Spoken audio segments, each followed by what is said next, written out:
Having acquaintances is important because they make life more interesting. Acquaintances are like friendly connections you have in different places, like school, work, or your neighborhood. They might not be your best friends, but knowing them adds variety to your day.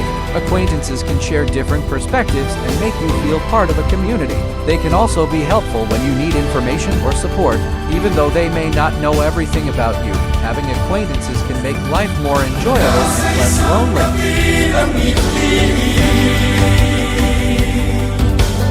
Ang katulad natin kanina.